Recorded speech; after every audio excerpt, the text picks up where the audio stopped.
ഇന്ത്യയിലെ തന്നെ ആദ്യത്തെ ഹൈബ്രിഡ് മോട്ടോർ സൈക്കിളായിട്ടുള്ള യമഹ എഫ് പ്രീമിയം വണ്ടികൾ, അതായത് ഡുഗാട്ടി പോലുള്ള വണ്ടിയിൽ വരുന്ന കണക്കുള്ള ഒരു ഇൻ്റഗ്രേറ്റഡ് ബോഡി ഇൻ്റഗ്രേറ്റഡ് LED ഇൻഡിക്കേറ്റേഴ്സാണ് വരുന്നത്. TFT സ്ക്രീനാണ് വരുന്നത്.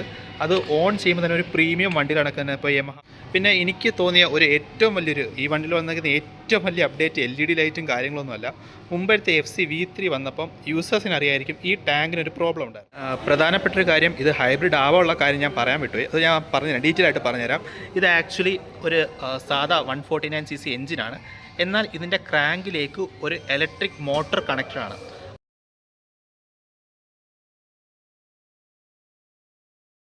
ഹലോ എവരിവൺ, പുതിയൊരു വ്ളോഗിലേക്ക് എല്ലാവർക്കും സ്വാഗതം. ഇന്ന് നമ്മുടെ ചാനലിലൂടെ പരിചയപ്പെടുത്തുന്ന ഇന്ത്യയിലെ തന്നെ ആദ്യത്തെ ഹൈബ്രിഡ് മോട്ടോർ സൈക്കിളായിട്ടുള്ള യമഹ FCS ആണ്.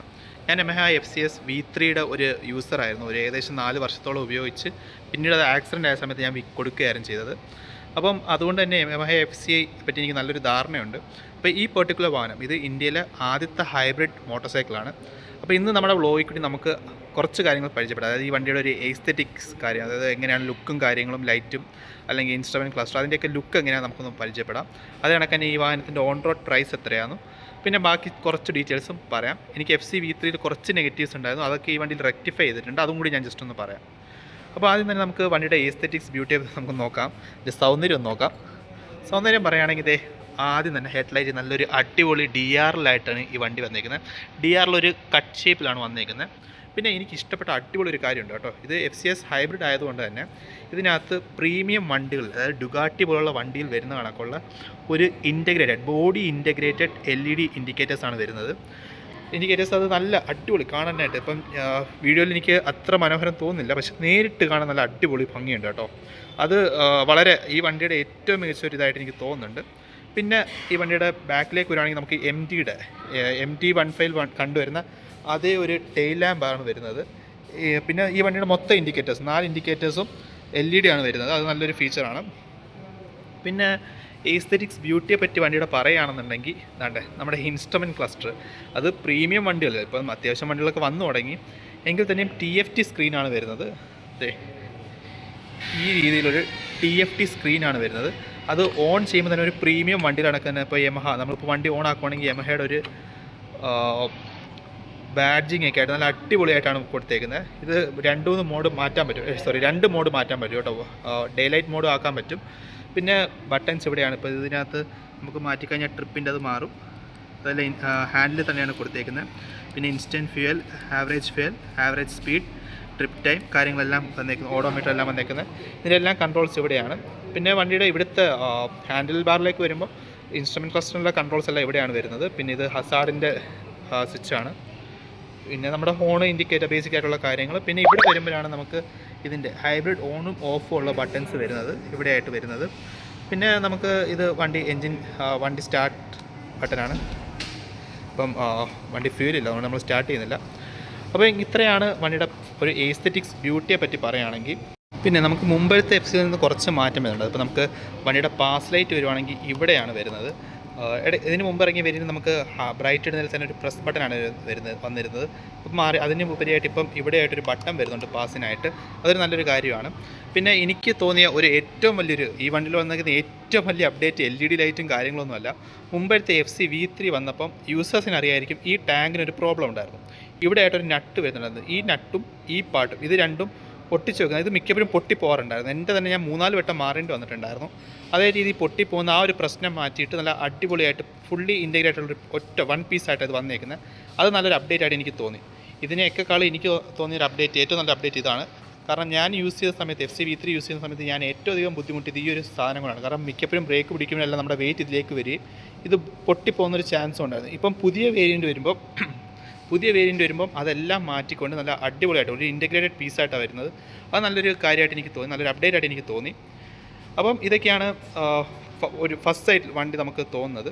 പിന്നെ ഇതിൻ്റെ ഏറ്റവും വലിയ ഒരു ഗുണം എന്ന് പറയുകയാണെങ്കിൽ നമുക്കിതിൽ ലോങ് പോകാൻ പറ്റും. ഇപ്പം ഞാൻ തന്നെ കൊല്ലത്തുനിന്ന് ബാംഗ്ലൂർ പല തവണ പോയിട്ടുണ്ട്. നമ്മുടെ യൂട്യൂബ് ചാനൽ നോക്കിയാൽ കാണാം.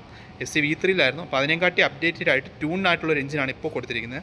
അപ്പോൾ അതുകൊണ്ട് തന്നെ ഇതിനകത്ത് പവറും കൂടുതലാണ്, എന്നാൽ മൈലേജും അതിനെക്കാട്ടിയും മുമ്പ് വേർഷൻ FC-V3യെക്കാട്ടിയും അല്ലെങ്കിൽ ഇപ്പോൾ കറണ്ട് വേർഷൻ V4ൻ്റെ നോർമൽ ഹൈബ്രിഡ് അല്ലാത്ത ഇതിനെക്കാട്ടിയും മൈലേജ് കൂടുതലുള്ളൊരു വേരിയൻ്റാണിത്. അത് വളരെ നല്ലൊരു അപ്ഡേറ്റ് ആയിട്ട് എനിക്ക് തോന്നി.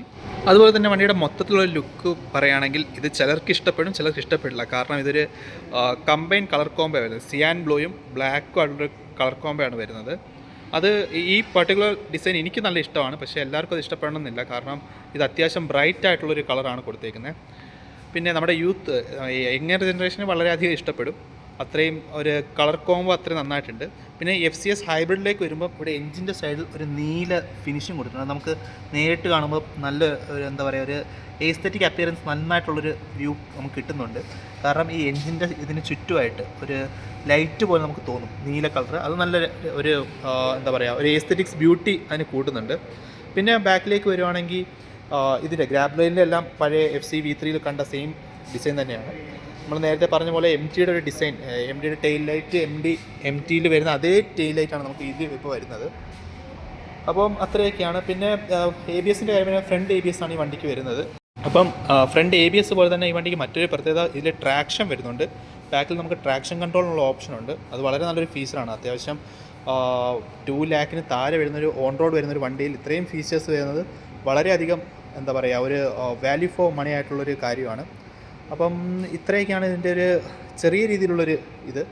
പിന്നെ നമുക്ക് ബാക്കിലേക്ക് വരുമ്പോൾ ടയർ സൈസും കാര്യങ്ങളൊക്കെ പഴയ അതേ സെയിം തന്നെയാണ് വരുന്നത്. പിന്നെ നമുക്ക് അതിനകത്ത് അക്സസറീസ് വരുവാണെങ്കിൽ ഇവിടെ ഒരു ഫുഡ് റെസ്റ്റ് വരുന്നുണ്ട്. സാരി ഗാർഡ് ഓൾറെഡി ചെറുതായിട്ട് കൊടുത്തിട്ടുണ്ട്. പിന്നെ നമുക്ക് ഫ്രണ്ടിലേക്ക് വരുമ്പോൾ ക്രാഷ് ഗാർഡ് ഒരു അക്സസറിയായിട്ട് വണ്ടിക്ക് വരുന്നുണ്ട്. അപ്പം ഇത്രയുമാണ് വണ്ടിയുടെ ഒരു ചെറിയൊരു ഫസ്റ്റ് ലുക്ക് എന്ന് നമുക്ക് പറയാൻ പറ്റുന്നത്. ഈ FCS ഹൈബ്രിഡ് നമുക്ക് 2 കളർ ഓപ്ഷൻസിലാണ് വരുന്നത്. ഒന്ന് ഈ കാണുന്ന സിയാൻ ബ്ലൂ, ഇതിനകത്ത് സിയാൻ ബ്ലൂ ആണെങ്കിലും അലോയ്സും കാര്യങ്ങളും സിയാൻ ബ്ലൂവും ബാക്കി ഒരു ഗ്രേയിഷ് ഷെയ്ഡുമാണ് വരുന്നത്. പിന്നെ മറ്റൊരു കളർ എന്ന് പറഞ്ഞാൽ ഈ കാണുന്ന ബ്ലൂ, ഈ റേസിംഗ് ബ്ലൂ എന്ന് പറയുന്നത് യമഹ വണ്ടികൾ വരുന്ന ഏറ്റവും യമഹയുടെ സ്വന്തം കളറുള്ള യമഹ റേസിംഗ് ബ്ലൂ കളറാണിത്. ഇത് FCS ഹൈബ്രിഡിന് വരുന്നുണ്ട്. ഈ 2 കളർ ഓപ്ഷൻസാണ് ഈ പർട്ടിക്കുലർ വണ്ടിക്ക് വരുന്നത് FCS ഹൈബ്രിഡിന്. അപ്പം പിന്നെ ഇതിൻ്റെ പ്രൈസിലേക്ക് വരുവാണെങ്കിൽ ഓൺ റോഡ് 184 വരുന്നത്. 184 ഓൺ റോഡ് വരുന്നൊരു വണ്ടിക്ക് ഇത്രയധികം ഫീച്ചേഴ്സ് ഉള്ള മറ്റ് വണ്ടി ഉണ്ടെന്ന് എനിക്ക് തോന്നുന്നില്ല. കാരണം ഇതിനിപ്പോൾ ട്രാക്ഷൻ വരുന്നുണ്ട്, അതേ തന്നെ LCD ഡിസ്പ്ലേ വരുന്നുണ്ട്, അതുപോലെ തന്നെ ബോഡി ഇൻഡിക്കേറ്റേഴ്സ് വരുന്നുണ്ട്. ഇത്രയധികം ഫീച്ചേഴ്സ് ലോഡ് ആയിട്ടുള്ളൊരു വണ്ടി ഈ ഒരു പ്രൈസ് റേഞ്ച് മറ്റേതില്ല. നമുക്കിപ്പം കമ്പാരിറ്റീവിൽ വരുന്ന വണ്ടികൾ നോക്കിക്കഴിഞ്ഞാൽ ഇത്രയും ഫീച്ചേഴ്സ് മറ്റൊരു വണ്ടിയിലും വരുന്നില്ല. അതൊരു അത്യാവശ്യം നല്ലൊരു അഡ്വാൻറ്റേജ് ആയിട്ട് എനിക്ക് തോന്നുന്നുണ്ട്. പിന്നെ പ്രധാനപ്പെട്ടൊരു കാര്യം, ഇത് ഹൈബ്രിഡ് ആവാനുള്ള കാര്യം ഞാൻ പറയാൻ വിട്ടുപോയി. അത് ഞാൻ പറഞ്ഞുതരാം, ഡീറ്റെയിൽ ആയിട്ട് പറഞ്ഞുതരാം. ഇത് ആക്ച്വലി ഒരു സാധാ 149cc എഞ്ചിനാണ്. എന്നാൽ ഇതിൻ്റെ ക്രാങ്കിലേക്ക് ഒരു ഇലക്ട്രിക് മോട്ടർ കണക്റ്റഡാണ്. അപ്പോൾ ലോ RPM നമ്മൾ പോകുമ്പം ഈ ലോ RPM സമയത്ത് ഈ ഇലക്ട്രിക് മോട്ടർ പമ്പിനാവുകയും അത് ആദ്യത്തെ ലോ RPMസിലെല്ലാം അത് വർക്ക് ആവുകയും അതുകൊണ്ട് നമുക്ക് നല്ലൊരു ഫ്യൂൽ എക്കോണമി കൂടാനും പറ്റും. അങ്ങനെയാണ് ഇത് വർക്ക് ചെയ്യുന്നത്. അപ്പോൾ ആ ഇലക്ട്രിക് മോട്ടർ വന്നതുകൊണ്ടാണ് ഇത് ഹൈബ്രിഡായിട്ട് മാറുന്നത്. അതുകൊണ്ട് തന്നെ നമുക്ക് റിയൽ ലൈഫ് മൈലേജ് ഒരു 60+ കിട്ടുന്നുണ്ട് എങ്ങനെ പോയാലും. അപ്പം അത് വളരെ നല്ലൊരു കാര്യമായിട്ടാണ് എനിക്ക് തോന്നുന്നത്. പിന്നെ ഒരു ഡെയിലി കമ്മ്യൂട്ടിങ്ങിനൊക്കെ പറ്റിയൊരു ബൈക്കായിട്ട് ഇത് മാറും. കാരണം അത്യാവശ്യം പവറും ഉണ്ട്, അത് കണക്ക് തന്നെ നമുക്ക് ലോങ് പോകാനും പറ്റും. എല്ലാം കൊണ്ടും ഒരു പെർഫെക്റ്റ് ബൈക്കാണിത്. അപ്പോൾ ഇതാണ് എൻ്റെ ഒരു ചെറിയൊരു ഷോർട്ട് വ്യൂ എന്ന് പറയുന്നത്. അപ്പോൾ നമുക്ക് ബാക്കി കാര്യങ്ങളെല്ലാം നമുക്ക് ഒരു ടെസ്റ്റ് ഡ്രൈവ് ഇതിനൊരു വരുന്ന ദിവസം നമുക്ക് ടെസ്റ്റ് ഡ്രൈവ് എടുത്തിട്ട് നമുക്ക് കൂടുതൽ പറയാം. അപ്പോൾ ഇത്രയാണ് ഈ വണ്ടിയുടെ ഒരു ഷോർട്ട് വ്യൂ എന്ന് പറയുന്നത്. നമുക്ക് ഈ വണ്ടിയുടെ എസ്തെറ്റിക്കും അതേപോലെ ഇമ്പോർട്ടൻ്റ് ഉള്ള കാര്യങ്ങളെല്ലാം പറഞ്ഞു എന്ന് വിശ്വസിക്കുന്നു. അപ്പോൾ ഇത് ടെസ്റ്റ് ഡ്രൈവ് എടുത്തിട്ടുള്ള മറ്റൊരു ഡീറ്റെയിൽ വീഡിയോ, ഡ്രൈവ് വീഡിയോയും കാര്യങ്ങൾ നമുക്ക് പിന്നീട് ചെയ്യാം. അപ്പം ഈ ഒരു കൊച്ചു വീഡിയോ നിങ്ങൾക്ക് ഇഷ്ടപ്പെട്ടു എന്ന് വിശ്വസിക്കുന്നു. കുറേ നാൾക്ക് ശേഷമാണ് ഇങ്ങനൊരു ബൈക്കിൻ്റെ റിവ്യൂ ചെയ്യുന്നത്. അതുകൊണ്ട് തന്നെ കുറച്ച് ഡ്രോബാക്സ് ഉണ്ടാകാൻ സാധ്യതയുണ്ട്. അതുണ്ടെങ്കിൽ ക്ഷമിക്കുക, വരും വ്ളോഗ് നമുക്ക് റെക്ടിഫൈ ചെയ്യാം. അപ്പം നിങ്ങൾക്ക് ഈ ഒരു കൊച്ചു വ്ളോഗ് ഇഷ്ടപ്പെട്ടെന്ന് വിശ്വസിക്കുന്നു. വ്ളോഗ് എൻഡ് ചെയ്യുന്നതിന് മുമ്പ് ഇതിൻ്റെ പ്രധാനപ്പെട്ട ഡീറ്റെയിൽസ്, അതിൻ്റെ പ്രൈസും അതിനൊക്കെ എൻ്റെ മൈലേജ് ഞാൻ ഒന്നും കൂടി പറയാം. എൻ്റെ പ്രൈസ് ഓൺ റോഡ് വരുന്നത് 184 അതേപോലെ തന്നെ മൈലേജ് റിയൽ ലൈഫ് മൈലേജ് വരുന്നത് 60. അപ്പോൾ ഓക്കെ, അത്രയാണ് ഈ വണ്ടിയുടെ ഒരു കാര്യങ്ങൾ. അപ്പോൾ നിങ്ങൾക്കൊരു ഈ ഒരു കൊച്ചു വ്ളോഗ് ഇഷ്ടപ്പെട്ടെന്ന് വിശ്വസിക്കുന്നു. മറ്റൊരു വ്ളോഗായിട്ട് വീണ്ടും കാണാം. അതുവരേക്കും ബൈ.